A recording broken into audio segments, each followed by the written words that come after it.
వచ్చిన సమయంతటికి ప్రభు పేరిట నా వందనాలు తెలియజేస్తున్నాను. ఈరోజు వాక్య లేఖనంలో నుండి వాక్య ధ్యానం నిమిత్తము యోహాను సువార్త 13వ అధ్యాయము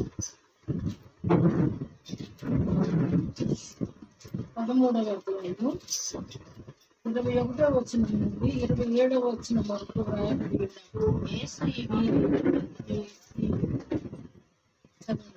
యేసు ఈ మాటలు పలికిన తర్వాత ఆత్మలో కలవరండి మీలో ఒకడు నన్ను నమ్మకించు మీతో నిశ్చయముగా ఎవరిని గురించి ఇలా చెప్తున్నా అని శిష్యులు సందేహపడచ్చు. ఆయన శిష్యులను యేసు ప్రేమించిన యేసు రొమ్మున ఆశ్రయించు కనుక ఎవరిని గురించి ఆయన చెప్పినా అది తమ గురించి సీమోను పేతురు అతడు యేసు రొమ్మున ఆశ్రయించు వాడెవడని అందుకు యేసు నేను ఒక ముక్క నుంచి ఎవరికి ఇచ్చినను వాడే అని చెప్పి ముక్క నుంచి సీమోను కుమారుడు ఇస్కరియోతు వర్ణించాడు. వాడు ఆ ముక్క పుచ్చుకునగా సాతాను వారిని ప్రవేశించి యేసు నీకు చేయుచున్నది త్వరగా చేయని వారిని చెప్పుగా ఆయన యుద్ధ నిమిత్తము ఆయన అతనితో చెప్పిన భోజనంలో కూర్చుని వారిలో చాలు. ప్రభు తన మాటలు దీవించుగాక. ఇక్కడ నా సందేశము యూదాను గురించి, తప్పిపోయిన భక్తులను గురించి. తప్పు తెలుసుకున్న భక్తులు కాదు, తప్పిపోయిన భక్తులు. ఇక్కడ యూదాను గురించి వ్రాయబడుతున్న మాట. వాడు ఇక్కడ రాయడం కూడా వాడు అన్నప్పుడు కొంచెం బాధ అనిపించింది. వాడు అంటే అప్పుడు దాకా కూడా పైన చూస్తే ఆయన అతడు అని వ్రాయబడ్డాడు. యూదాను గురించి వ్రాయబడినప్పుడు వాడు ఆ ముక్క పుచ్చుకొనగానే సాతాను వానిలో ప్రవేశించింది. ఇది చదువుతున్న ప్రతిసారి కూడా కొంచెం పెయిన్ గా అనిపిస్తుంటుంది. బైబిల్లో కొన్ని చోట్ల మనం చదువుతూ ఉంటే కొంచెం నొప్పిగా అనిపిస్తాయి. లోతు సందర్భము, తర్వాత దావీదు కుమారుడు కుమార్తె సందర్భము, ఇలా ఇక్కడ ఇస్కరియోతు విషయంలోనేమో ఈ ముఖం పుచ్చుకొనగానే అనే మాట చదువుతున్నప్పుడు బైబిల్లో కొంచెం నొప్పిగా, ఏదో తీపిగా అనిపిస్తుంది నాకైతే. ఇక్కడ మనకందరికీ తెలుసు, ఇంతకు ముందు రోజే యొక్క ఇస్కరియోతు యూద బేరాన్ని కుదుర్చుకుని పైకమంతా తీసుకుని అదంతా తీసుకుని వచ్చి ఇంట్లో పెట్టుకుని హోలీ కమ్యూనియన్కి వచ్చాడు. చెప్పేది కరెక్టేనా? మాట్లాడేసుకున్నాడు, తీసేసుకున్నాడు. కొన్ని అడ్వాన్స్ కూడా కాదు, మొత్తం తీసుకున్నాడు. ఎంతకు అమ్మేద్దాం అనుకున్నాడు అంత డబ్బు తీసేసుకున్నాడు. సంచి ఇంటి దగ్గర పెట్టాడు. ఎక్కడికి వచ్చాడండి? ఎక్కడికి వచ్చాడు? హోలీ కమ్యూనియన్కి వచ్చాడు. ప్రభు యొక్క చివరి సంస్కార ఆరాధనకు అటెండ్ అయిపోయి. ఎంత ధైర్యం కావాలండి, ఎంత ధైర్యం కావాలి కదా. పొరపాటు చేసి వచ్చిన తర్వాత మరలా ఆయన వచ్చి ఆరాధించడానికి సరే చర్చిలోకి వస్తాం. బలిపీఠం దగ్గరికి రాగలుగుతామా? బలిపీఠం దగ్గర కొంచెం లేట్ వస్తేనే సిగ్గేస్తుంది. నేను ఆరాధనలో పాలు పొందలేదు కదా అనే ఫీలింగ్ కూడా నాకే కాదు కొంతమందికి కూడా ఉంటుంది. అది ఇట్లాంటిది ధైర్యం కావాలండి. ఇలా ఆరాధనకు వచ్చినటువంటి వ్యక్తుల గురించి ప్రభు ప్రవచనం ఎత్తి మాట్లాడుతున్నారు. బాయ్, మీలో ఒకడు నన్ను అప్పగించేస్తాడు. నేను ఆయన అంత చక్కగా అంత క్లియర్ గా అంటున్నప్పుడు కూడా తీసుకున్నవాడికి తెలీదా? డబ్బులు తీసుకున్నవాడికి మీలో అంటే అక్కడ ఉన్నది 12 మందే. 12 మందిలో డబ్బులు తీసుకున్నది ఎవరో తెలీదా? నన్ను అప్పగిస్తానికి ఎంత డైరెక్ట్ స్పీచ్ అండి దేవుడు. ఎంత డైరెక్ట్ గా మాట్లాడుతున్నాడు. ఏమన్నా ఇండైరెక్ట్ గా ఉందా? ఏమన్నా అక్కడ ఇండైరెక్ట్ స్పీచ్ ఉందండి? వీడికి ప్రొనౌన్స్ అర్థం కాలేదు, సెంటెన్స్ అర్థం కాలేదు అనుకోవడానికి ఎంత క్లియర్ గా ఉంటుందంటే దేవుని గద్దింపు. అది తీసుకుంటే దాన్ని చూడండి, తీసుకోకపోతే ఇలాగే చస్తాడు. చాలా సార్లు ఇలా ఎప్పుడు ప్రభు వారు మాట్లాడలేదు ఇంతకు ముందు తన బోధనలో. 12 మందితో కలిసి చాలా చోట్ల ఆరాధన జరిపారు, వెళ్ళారు, ఇల్లు జరిగాయి, కానీ ఎక్కడా కూడా ఇదిగో నన్ను ఒకడు అప్పగించేస్తాడు, మీలో ఒకడు అనే మాట లేదు. ఇంతకుముందు చెప్పారు, నేను నేను మీ కొరకు చనిపోబోతున్నాను అనే సందర్భాన్ని శిష్యులతో మాట్లాడారు, కానీ ఈ లాస్ట్ సప్పర్ రోజు మాత్రం కంపల్సరీ సూటిగా అంటున్నారు, సూటిగా గద్దిస్తున్నారు అని కూడా చెప్పొచ్చు కదా. సూటిగా గద్దిస్తున్నారు, మీలో ఒకడు నన్ను అప్పగించబోతున్నాడు, మీలో ఒకడు.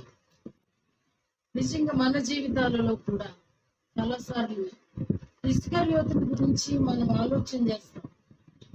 ఎంత పని చేసేసాడేంటి? ప్రభుత్వ సేవలో ఉన్నాడు కదా, ప్రభుత్వ సేవకు తిరిగాడు కదా, 3.5 సంవత్సరాలు ప్రభు పిలుపులో ఉన్నాడు కదా, శిష్యులలో పాలువాడిగా ఉన్నాడు కదా, 12 మందిలో ఒకడిగా ఉన్నాడు కదా, అపోస్తలుల్లా పిలువబడే లెక్కలో అతను ఉన్నాడు కదా, ప్రభుతోటి కలిసి పరిచర్యలో పాలు పొందాడు కదా, అతను కూడా ట్రెజరర్ గా ఈ 12 మందిలో అతను ట్రెజరర్ గా కూడా పనిచేశాడు కదా, ఈ 12 మందిలో కలిసి ఇతనికి కూడా ఒక స్వస్థపరిచే కృపావరాన్ని ప్రభు వారు ఇచ్చారు కదా.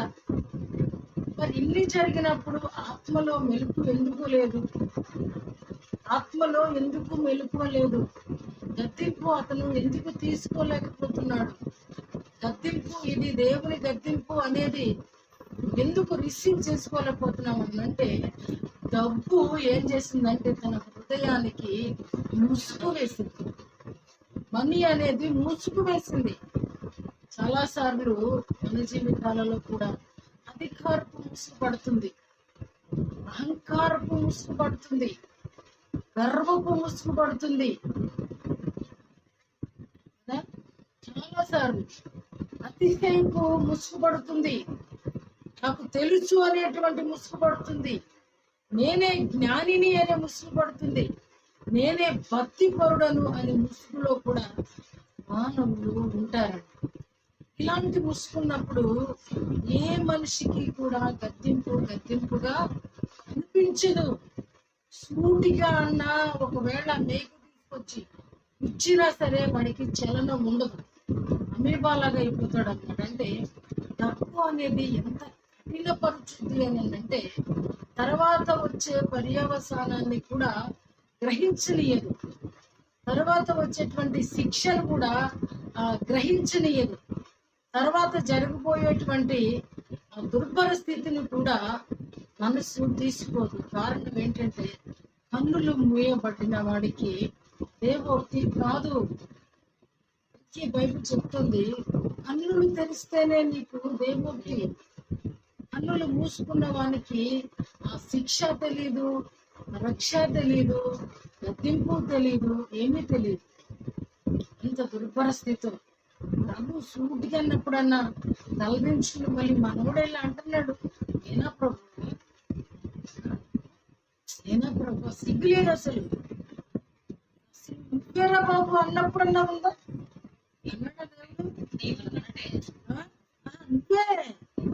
నువ్వే ఇంకెవడో కాదురా, నువ్వే సిగ్గుపడ్డా.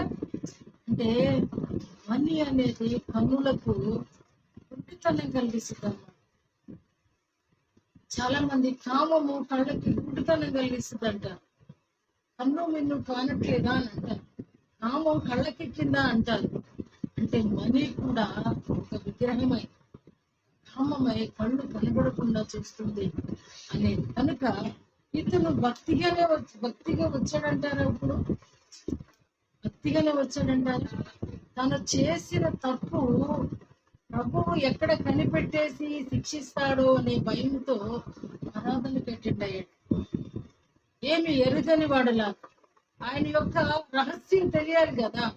నెక్స్ట్ ప్లాన్ ఏంటి, ఆయన ఎక్కడ పట్టించాలి, ఆయన ఎక్కడ ఉంటాడనే స్థలం తెలిసినప్పటికీ కూడా, అంటే ఆ టైంలో అక్కడ దొరుకుతాడా లేదా అనేది కూడా తెలుసుకోవాలి. సమాచారం కొరకు వచ్చి ఉండొచ్చు, లేదంటే దొంగ పట్టుబడుకోకుండా అరే దేవునికి మరిగైంది అన్న ఉందా, ఎన్ని అద్భుతాలు చూశాడండి, ఎన్ని అద్భుతాలు లైవ్ లో చూశాడు కదా. చనిపోయిన వారిని బ్రతికించడం, కుష్ఠ రోగులను బాగు చేయడం, ఎంతో రక్తస్రావము కలిగిన స్త్రీని బాగు చేయటం, వీళ్ళందరూ అటెండ్ అయ్యిందే ఈ సేవ. వీళ్ళందరూ కలిసి చేసిన సేవే. కానీ హృదయం కఠినపరచబడినప్పుడు నిజంగా ఏమీ కూడా తెలియదు అనేది ఇక్కడ అర్థమవుతుంది.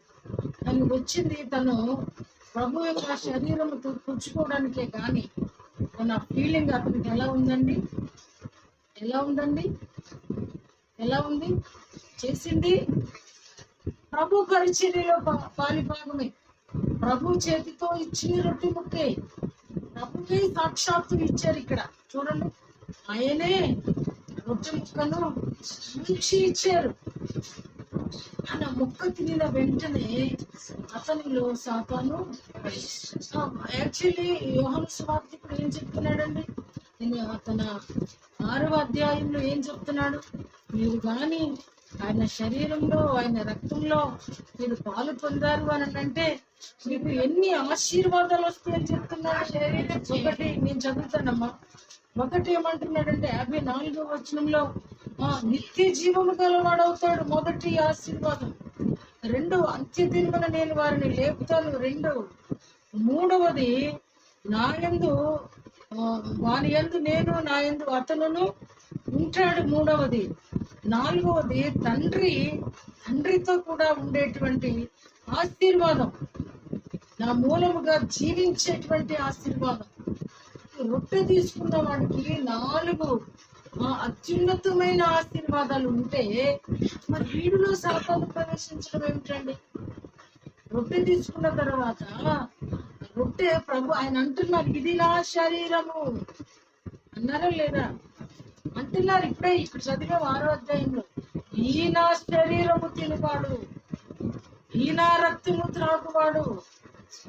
ఇంత చక్కటి ఆశీర్వాదాలు పొందుకునవలసినటువంటి స్థానంలో ఇతను ఎలా ఉన్నాడండి? ఇప్పుడు నెక్స్ట్ ప్రోగ్రామ్ ఏంటి అని అంటే ఉరి వేసుకుని తల్లకిందులుగా పడి తెచ్చాడు. మరి జీవించాల్సిన వాడికి ఏమొచ్చిందని ఇప్పుడు జీవించాలి. నిత్య జీవము అంటే నిత్యము జీవించే ధన్యత. ఆయన శరీరము తిని ఆయన రక్తము త్రాగేవాడు నిత్యము జీవిస్తాడని ఇదే సువార్తికుడు చెప్తున్నాడు. ఇదే సువార్తికుడు ఏమని రాస్తున్నాడంటే ఆయన ఆ మొక్క పుచ్చుకొనగానే అతనిలో సాతాను ప్రవేశించింది. చేయవలసినదంతా కూడా ఇక అంటే ప్రభు యొక్క శరీరం పుచ్చుకున్నా సరే దుర్మార్గత హృదయంలో కూడుగట్టుకుంటే ఆ హృదయానికి ఏమాత్రము కూడా చలనం ఉండదంట. ఆ హృదయానికి ఏమాత్రము కూడా సంశయం ఉండదంట, ఏమాత్రం సిగ్గు ఉండదంట. నేను ప్రభు యొక్క చేతిలో నుంచి ముక్క తీసుకున్నానే, నా బ్రతుకు ప్రభుకు తెలిసిపోయిందే, నన్ను గుర్తుపట్టేసేసాడే, నేను చేయవలసింది చేసేదేమంటున్నాడే అన్న గద్దింపుకి మాత్రం అతను హృదయం లేదని. కారణం కఠిన పడిపోతే, హృదయం కఠిన పడిపోతే. అందుకనే ఇర్మియా అంటాడు, రాతి హృదయము, రాతికి రాయి కావాలి మరలా. వజ్రాన్ని వజ్రంతో పోయాలంటారు కదా, రాతి హృదయము.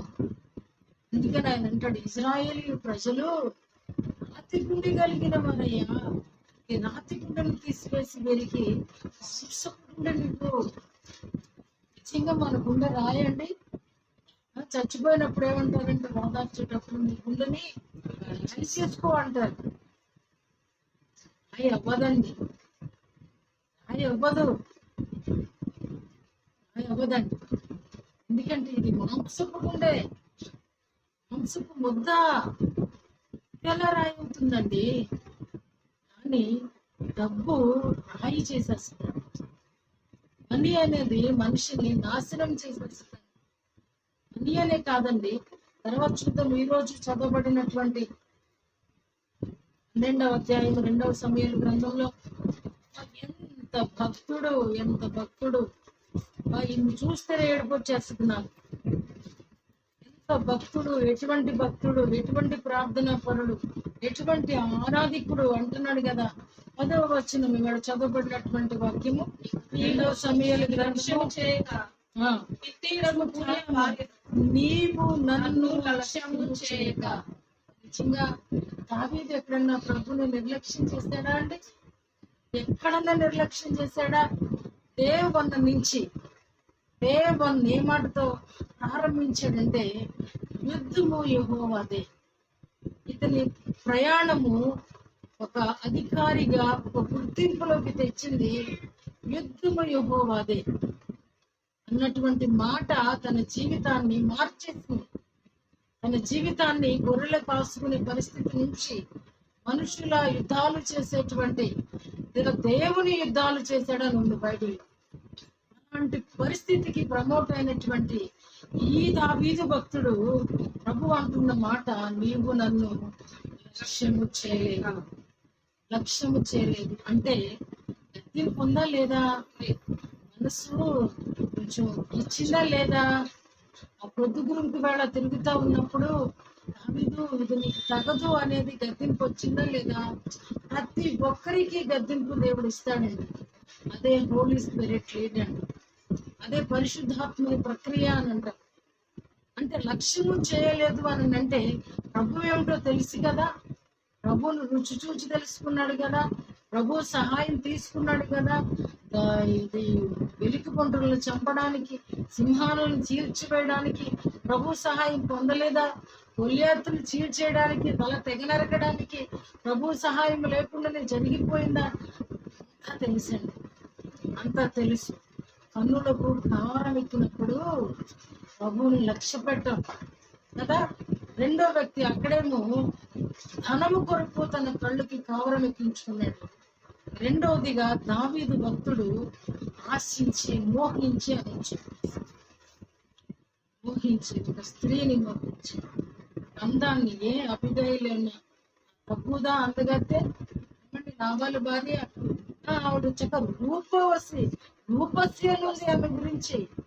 అంత అందమైన భార్య ఉంది కదా. ఒకవేళ సౌలు కుమార్తె బాగాలేదు మెక్కాలంటే, ఇంకొక మేక బాగాలేదంటే ఓకే అనుకోవచ్చు. అని ఆవిడ గురించి అందగత్తని వ్రాయబడింది, స్ఫూర్తి గలదని వ్రాయబడింది, జ్ఞానవంతురాలని, సమయాలకు స్ఫూర్తి కలిగినదని వ్రాయబడి, ఇంత చక్కటి భార్యను పెట్టుకున్న తర్వాత ఒకరికి అదే 6 భార్యలు ఆనాటికే ఉన్నారే, 6 కొడుకులు కూడా ఉన్నారే. ఇది ఏం మైరోగం ఏమిటి అని అంటే, మన జీవితంలో ఓ మచ్చ, ఆ మచ్చ కొరకు శత్రువు ఎలాంటి వారిని ఎలా పడగొడుతున్నాడో మనం నేర్చుకుంటున్నాం. ఎలాంటి వాడిని ఏ రీతిగా పడగొడుతున్నాడు. ఇస్కరియోతుని డబ్బు వ్యామోహము చూపించి గురువు గారిని అమ్మేసేటువంటి దౌర్భాగ్యపు స్థితిలోనికి శత్రువు ఈడ్చివేశాడు. ఎందుకనంటే డబ్బు సంచి అతని బొడ్లో ఉండేదాన్ని. కాబట్టి డబ్బు ఉండటం వల్ల డబ్బు మీద వ్యామోహం పెరిగిందండి. డబ్బు మీద అంటే స్వయ సంపాదన మీద. వీళ్ళందరూనేమో సమస్తాన్ని విడిచిపెట్టి వెంబడించారు. కానీ ఇతని దగ్గర మనీ ట్రెజరర్ కదా, ఆ మనీ ఉండటం వల్ల ఇతనికి ఆశ పెరిగిందండి. అంటే మోహం పెరిగింది అనొచ్చు. దాన్ని కూడా మోహం వెనకాల మోసం ఉంటుంది. మోసగాడు ఎవడు అని అంటే అందరినీ మోసం చేసే మోసగాడే. వాడి పేరు కూడా నేను ఉచ్చరించాను. కాబట్టి ఇక్కడ దావీదు భక్తుల్ని కూడా ఎంత దౌర్భాగ్యంగా అంటే ప్రభు అంటున్నాడు కదా, ఒక్క 5 నిమిషాల సుఖం కొరకు ఏమంటున్నాడంటే, ఊరియా భార్యను నీకు భార్య అగునట్లు తీసుకొనినందున ఇంటి వారికి సదాకాలము జరుగును. మీ ఇంటి వారికి సదాకాలము యుద్ధము కలుగును. తర్వాత మాట ఏమన్నదంటే, నీ ఇంటి వారి మూలముననే నేను నీకు అపాయము పుట్టింతును. చూచుచుండగా నీ భార్యలను తీసి చేరువ వారికి అప్పగించదను. పగటి యందు వాడు వారితో సైనించు. నీవు ఈ కార్యము నీవు రహస్యం అండర్లైన్ చేయండి మీ బైబిల్. ఈ కార్యము నీవు రహస్యముగా చేసితివి గాని ఇశ్రాయేలీలందరూ చూచుచుండగా పగటి యందే చెప్పిన దానిని ఒళ్ళు గరపడి చేస్తుంది. ఎంత దౌర్భాగ్యం! దేవుని పనిష్మెంట్ ఎంత దారుణంగా ఉందండి. అనుకుంటామా? అనొచ్చినా, భక్తుడు తప్పు చేయవచ్చినా, భక్తుడు మోహపడవచ్చినా, లేనోడంటే వయసు వచ్చినోడంటే పోనీ పాపం వయసులో ఉన్నాడు అనుకోవచ్చు. ఏం బైరాగం! 6 భార్యలు ఉండే ఆ సౌలు పాపం ఎవరికో ఇచ్చేస్తే కూడా దాన్ని తెచ్చుకునే ఎంత దౌర్భాగ్యం అండి, ఎంత దౌర్బల్యం అండి. జీవితాల్లో యోచించండి. ఒకవేళ ఇలాంటి వ్యక్తాత్మ మనకి లేకపోవచ్చు. అవిశ్వాసం కూడా పాపమే, నమ్మకపోవడం కూడా పాపమే. యేసు గొప్పవాడని తెలిసి ఉండి కూడా ఈయన చేయలేడు అనుకోవడం కూడా పాపమే. విశ్వాసం కూడా పాపమేనండి. విశ్వాసి అంత గుడ్డివాడు ఎవడు ఉండడండి. విశ్వాసం ఉంటే కార్యాలు చూడలేం. అది కూడా ఇలాంటిదే, అది కూడా విగ్రహమే. అందరూ చూస్తుండగా రహస్యంగా చేసింది ఎక్కడండి? రహస్యంగా చేసింది ఏం చేస్తాడంటే దేవుడు ప్రపంచానికి తెలుసు దావీదు చేసిన పాపము. యూదా రహస్యంగా చీకటిలో వెళ్ళి 33 నాణ్యాలు తెచ్చుకున్న సంగతి ఈరోజు ప్రపంచమంతటికి తెలుసు. ఎట్లా వచ్చిందండి? పగటి వేళ అందరూ చెప్పుకునే విధంగా రహస్యంగా చేసిన పాపం వెలుగులోనికి తెస్తానంటున్నాడు దేవుడు. ఆలోచన చేయి. నిజంగా ప్రభు యొక్క శరీర రక్తాలు పుచ్చుకునే ముందు యోగ్యత లేకుండా, యోగ్యత అంటే ఆయన అందరికీ సమానమైన యోగ్యత ఇస్తాడు. అర్హత నీవు తీసుకోకపోతే, అర్హత తీసుకుండి కూడా నీవు దాన్ని సద్వినియోగం చేసుకోకపోతే ఇలానే ఉంటుంది. ఎంత అంటున్నాడు ప్రభువే, అంటున్నాడు, అరే నువ్వు పొరులుగా వచ్చుకునేవాడు అయ్యా, నిన్ను తీసుకొని వచ్చి సౌలు చేతిలో నుంచి రాజ్యం తీసేసి సౌలు దగ్గర ఉన్న ప్రజలను నీకు ఇచ్చి ఇంత నేను గొప్ప చేస్తే నన్ను లక్ష్య పెట్టలేకపోయేవే నువ్వు. ఇది అవమానకరం కదండి. సాతాను నమ్మడానికి అవకాశం ఇవ్వలేదా? సాతాను దావీదుని గురించి మాట్లాడడానికి అవకాశం ఇవ్వలేదా? ఏమంటుందండి భక్తులను కూర్చొని? నువ్వు కంచి వేస్తేనే నిన్ను. దేవుని గురించి ఏమంటుంది? నువ్వు అతని చుట్టూ, అతని ఇంటి వారి చుట్టూ నువ్వు కంచి వేసావు కాబట్టి అతడు నీకు భక్తుడిగా ఉన్నాడు. ఆ కంచి తీసే నీ మొహం మీద నిన్ను సూచిస్తాడు అంటుందండి. ఏమంటుంది? నీ మొహం మీద నిన్ను విసర్జిస్తాడు అంటుందండి. అనదా నీ గురించి, నన్ను గురించి అనదా? ఎన్నిసార్లు ప్రభు ఎదుట నన్ను బట్టి సాతాను నిలబడుతుంది యోచించవా? నిన్ను బట్టి ఎన్నిసార్లు ప్రభు ఎదుట మనల్ని బట్టి వెళ్ళిందంటండి. ఎక్కుతూ దిగుతూ ఉండేది ఎవరి కొరకు ఎక్కుతుందండి? ఎవరి కొరకు ఎక్కుతుంది? ఎవరి కొరకు ఎక్కింది ఆ రోజు? యోబు కొరకు పరలోకానికి ఎక్కే అవకాశం. పాతాళంలో ఉన్నదాన్ని, కాళ్ళ కింద తొక్కినేదాన్ని ఎక్కడ పంపిస్తున్నావండి? దాన్ని నీ ద్వారా ప్రమోషన్ ఇస్తున్నాం. ప్రభువును ప్రశ్నించేటువంటి అధికారం నీ వల్ల వస్తుంది, నా వల్ల వస్తుంది. యోచించు. ఒకడేమో డబ్బు మోహం, మరొకడేమో ఉపెక్కిన మోహం, స్త్రీ మోహం, వ్యామోహం. కానీ ఇతను చేసిన దాన్ని బట్టి అంటున్నాడు. చూడండి, మొదటి రాజుల గ్రంథము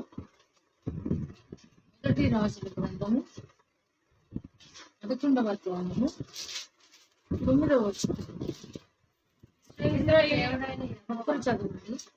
ఇశ్రాయేలీయుల దేవుడైన యెహోవా అతనికి 2 మార్లు ప్రత్యక్షమై నీవు ఇతర దేవతలను వెంబడింపవలదని అతనికి ఆజ్ఞాపించినను సొలొమోను హృదయము ఆయన యుద్ధ నుండి తొలగిపోయాడు. యెహోవా తనకిచ్చిన ఆజ్ఞను అతను గైకొనకపోగా యెహోవా అతని మీద కోపించి సెలవిచ్చినదేమనగా, నేను నీతో చేసిన నా నిబంధనను కట్టడలను నువ్వు ఆచరింపకపోవట నేను కనుగొనుచున్నాను గనుక ఈ రాజ్యము నీకుండకుండా నిశ్చయముగా తీసివేసి నీ దాసునికి ఇచ్చెదను. అయినను నీ తండ్రి అయిన దావీదు నిమిత్తము నీ దినముల యందు నేను అలా చేయగా నీ కుమారుని చేతిలో నుండి దాన్ని తీసివేసను. రాజ్యమంతయు తీసివేయను. నా దాసుడైన దావీదు నిమిత్తమును నేను కోరుకొనిన యెరూషలేము నిమిత్తమును ఒక గోత్రము నీ కుమారునికి ఒక్క గోత్రము అండర్లైన్ చేయి, ఒక్క గోత్రము.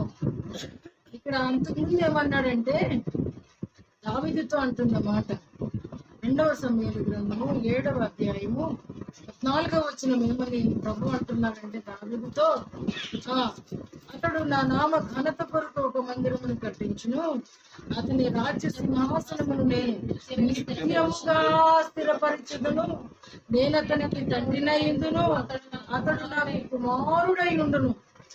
ఇది సాక్షాత్తు ప్రభు అన్నమాట. ఎవరితో అన్న మాట అంటే తన తండ్రితో అన్నమాట. కానీ ఇక్కడేమంటున్నాడు అని అంటే అతన్ని ఏం చేస్తానంటున్నాడండి రాజుల గ్రంథంలో, అతని రాచరికము నుండి తీసి పారేస్తానంటున్నాడు.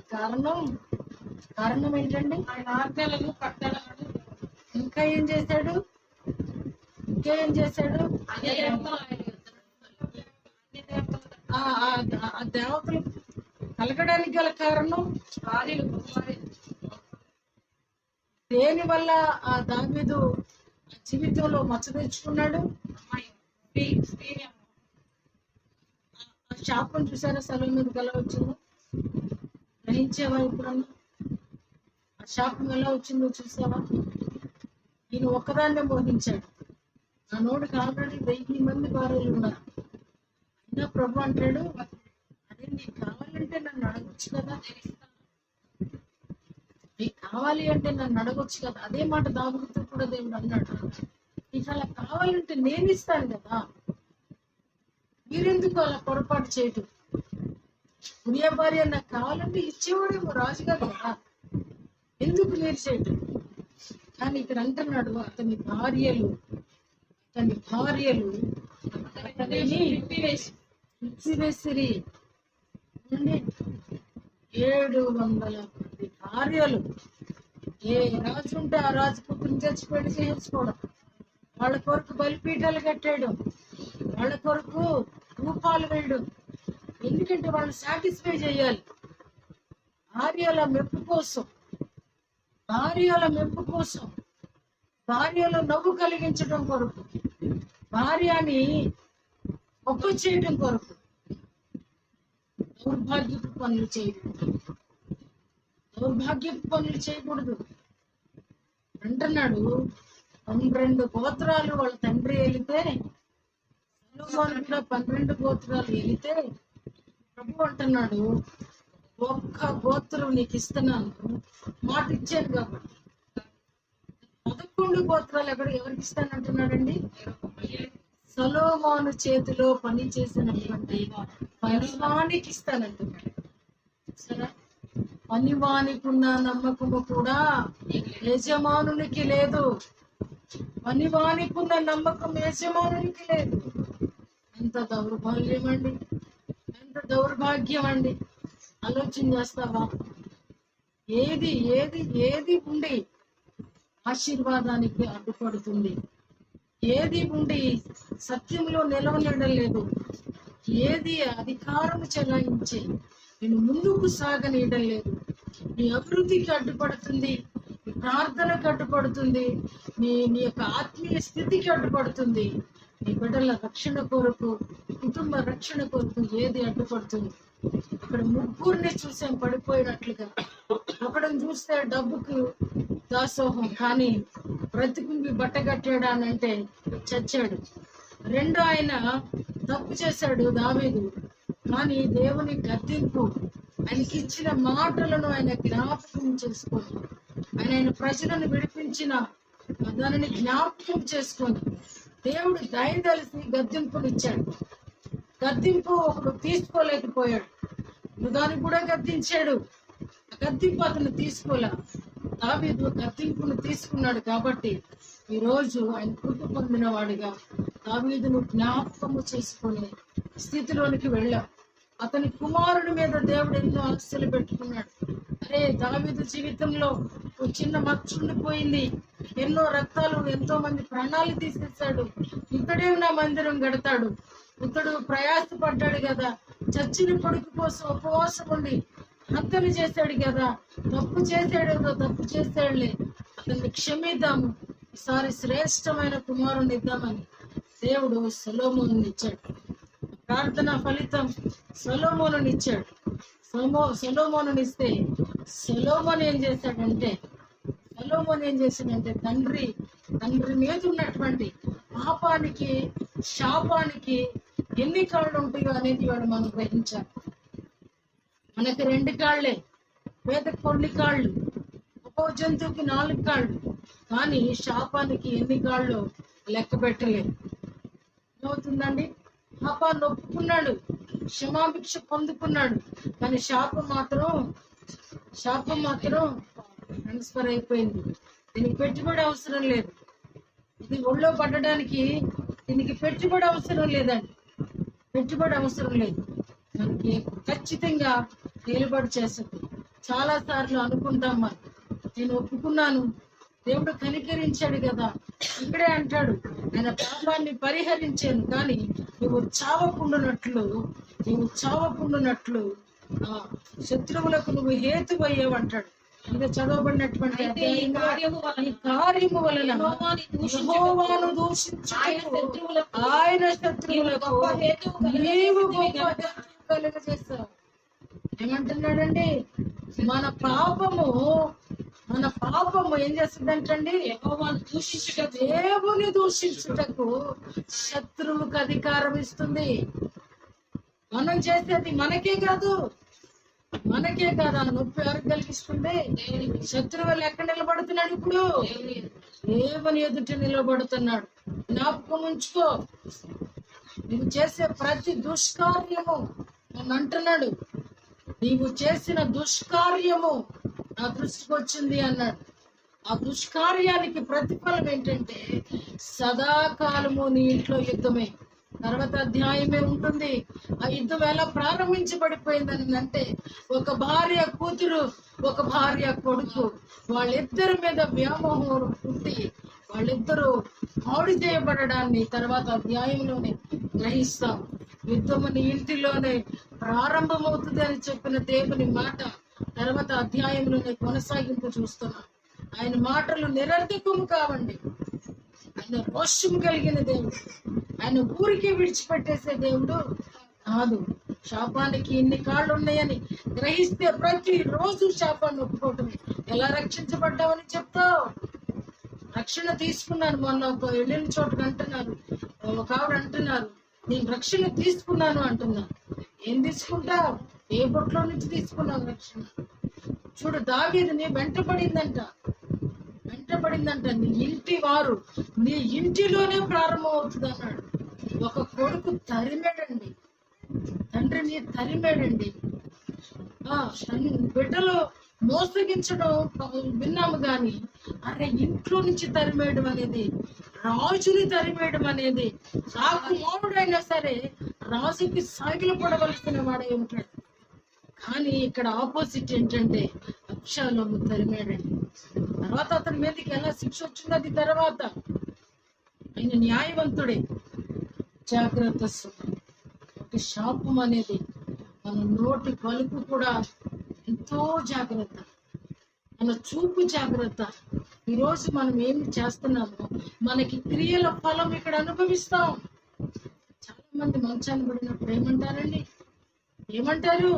మీరు అనరా, ఏమి పాపం చేశాడో అనుభవిస్తున్నాడు అంటారండి. అనరా? అంటారు. మంచాన్ని పడిన రోజు అంటారు, యాక్సిడెంట్ లో చనిపోయిన రోజు అంటారు. ఏం చేశాడండి? ఎట్లా వెళ్ళాడండి? శాపం అనేది దావీదు పాపం పరిహరించబడింది. దావీదు ఎంతగా పశ్చాత్తాపడ్డాడు.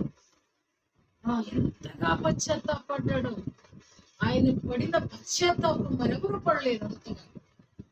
నినివే పట్టణస్తుల కంటే కూడా పశ్చాత్తాపడ్డాడు, విహారం పొందాడు, కానీ చిత్తం చేశాడు గాని ప్రతిఫలము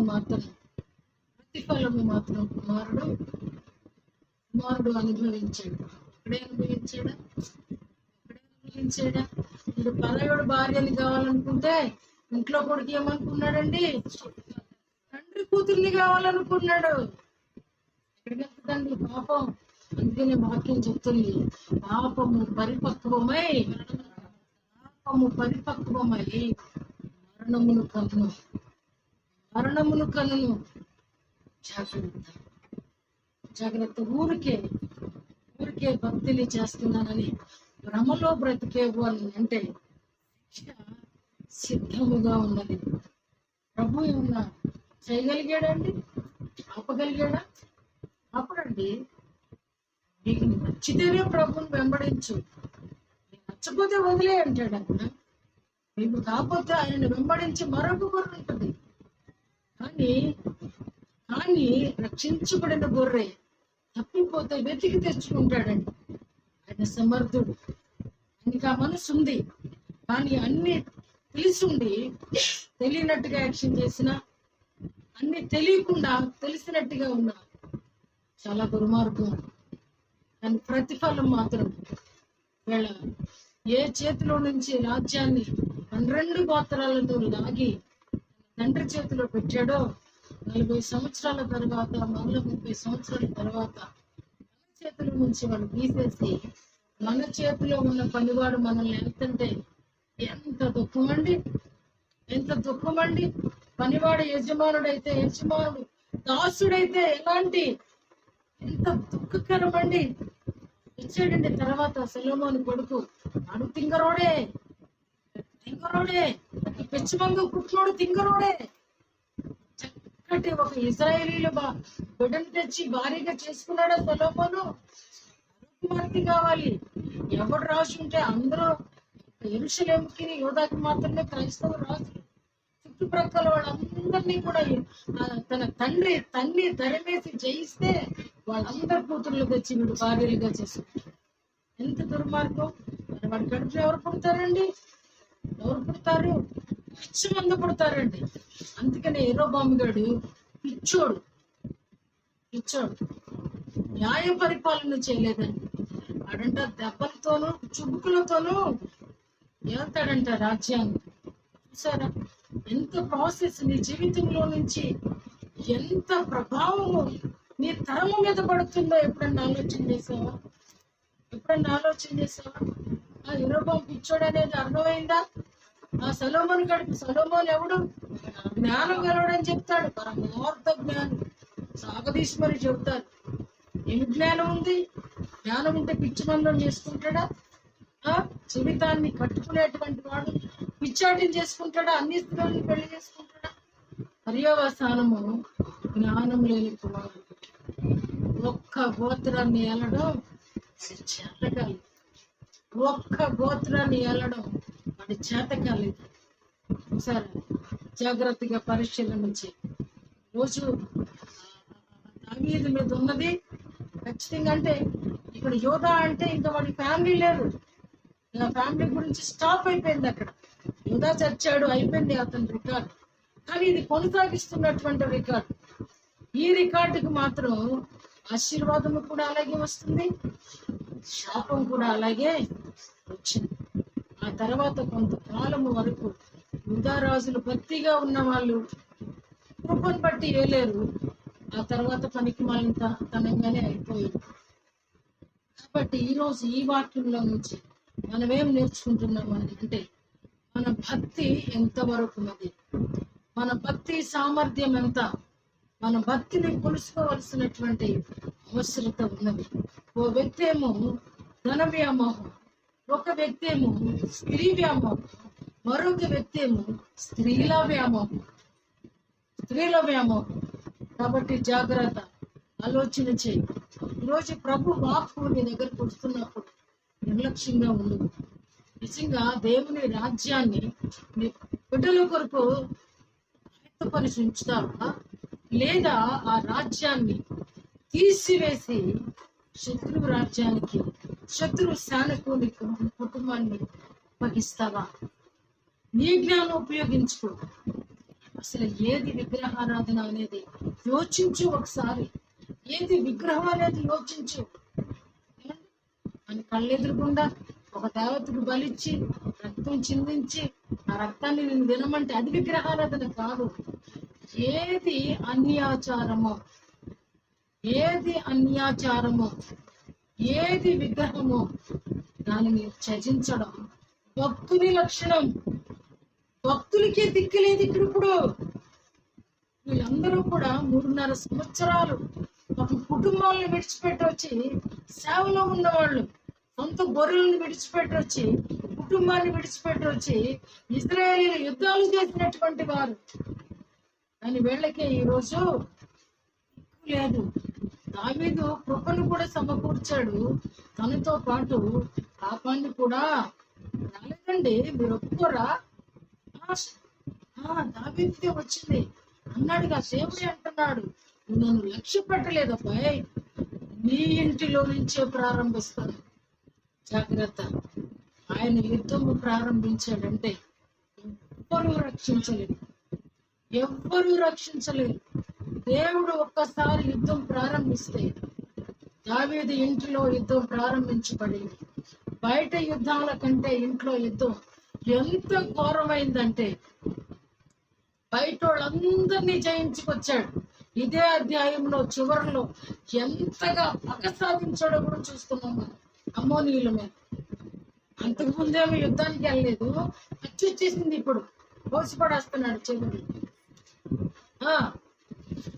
అలాంటి బుద్ధిహీనంగా మనం నిలబడ్డాం. రోజు దేవుని వాక్యం చెప్తుంది, ప్రభు యొక్క శరీర రక్తం తీసుకుంటున్నాడు. నిరంతరము జీవించే ధన్యత దేవుడు మనకి ప్రసాదిస్తున్నాడు. ప్రభుతో ఉండే ధన్యత మనకి ప్రసాదిస్తున్నాడు. ప్రభు యొక్క జీవాన్ని మనలోనికి నింపుతున్నాడు. మరణం తర్వాత బ్రతికే ధన్యత మనకి ఇస్తున్నాడు. భక్తితో తీసుకున్నామా చిరకాలము లేదా నిత్యము జీవిస్తాం. ఇదిగో యూదాలాగానే అమూల్యము ఇచ్చి తీసుకున్నామా చస్తాం, నిశ్చయంగా చస్తాం. దావీదు ఆత్మలో చనిపోయాడు, శారీరకంగా బ్రతికున్నాడు. సొలొమోను వృద్ధాప్యమందని ఉందని మీరు చదువుకోండి తర్వాత. వృద్ధాప్యమందు తమ భార్యలు అతని హృదయం తీసివేసి, వృద్ధాప్యంలో కూడా జ్ఞానోదయం అవుతుంటే సత్యముందు రాస్తావు పత్రికల్లో. నీ బతుకంతటి అయిపోయిందని రాస్తే గొప్ప ఏమండి? నీ బ్రతికి ఒక పుస్తకం అవ్వాలి. యేసు క్రీస్తు అలా ఆయన బ్రతికి ఒక పుస్తకాన్ని ఉంచాడు. ఆయన చనిపోయి కూడా మన కొరకు ఒక జీవ గ్రంథాన్ని, నిత్య రాజ్యాన్ని దాన్ని ప్రభు లాగా. అందుకని ప్రభు అన్నాడు, దావీదుని పోలి నడుచుకోమనిలే, ఇంకా యోహానుని పోలి నడుచుకోమనిలే, నన్ను పోలి నడుచుకోండి. అంత దమ్మున్నటువంటి దేవాతి దేవుడు ఈ లోకంలో ఎవరైనా ఉన్నారు అంటే ఒక్క మన ప్రభు అయిన యేసు క్రీస్తు. ప్రాణము పెట్టాడు కాబట్టి అంత దమ్ముగా మాట్లాడగలిగాడు. నేనే మార్గం, నేనే సత్యం, నేనే జీవం, నేనే ద్వారం, నేనే కాపరి. ఇంత దమ్ముగా ఎవ్వరూ చెప్పలేదని.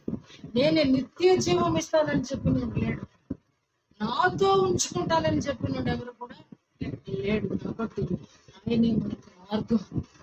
ఆయనను స్వీకరిస్తున్న మనము ఇది ఏదో కలిపేసినటువంటి గోధుమ పిండిని తీసుకుంటే ఈ శరీరాన్ని కాల్చబడిన రొట్టె తింటున్న నీవు, కాల్చబడిన రొట్టెను తింటున్న నేను వివేకము లేకుండా తింటే ఆ రొట్టె మనల్ని కాల్చేస్తుంది. బలిపీఠం నుండి అగ్ని బయలుదేరిద్దండి. బలిపీఠాన్ని పర్మిషన్ లేకుండా భక్తితో తాకకపోతే చేతులు ఎండిపోయాయి. బలిపీఠపు కొమ్మలు పట్టుకుందామని వచ్చాడు గాని, కాపాడింది గాని, తర్వాత బయటకు వెళ్ళిన తర్వాత హతమార్చబడిన వారు ఉన్నారు. కాబట్టి జాగ్రత్త, జ్ఞాపకం చేసుకోండి. ప్రభు యొక్క శరీర రక్తాలు ఊరికే వ్యర్థంగా పుచ్చుకోవద్దు. భక్తితో ఏడవండి, హృదయంలో నుంచి ఏడవండి. ప్రభువా, అది నీ శరీరముగా నా చేతులకు వచ్చేసి అది మార్పు చెందాలి. ఆయన యవ్వన రక్తాన్ని మనం పుచ్చుకుంటున్నాం, ఆయన కృపను మనం స్వీకరిస్తున్నాం. బలమైన రక్తం, నవయవ్వన రక్తము మన కొరకు చిందించబడినప్పుడు ఆయన రక్తము తీసుకున్నటువంటి మనము ఆ యవ్వన బలాన్ని పొందుకోవాలని ప్రభు నామాన్ని బట్టి అపేక్షిస్తూ భక్తితో శ్రద్ధతో ఈ పరిచర్యలో పాలు పొందాలని హెచ్చరిక చేస్తూ ముగిస్తున్నాను. ప్రభు తన మాటలు దీవించిన గాక.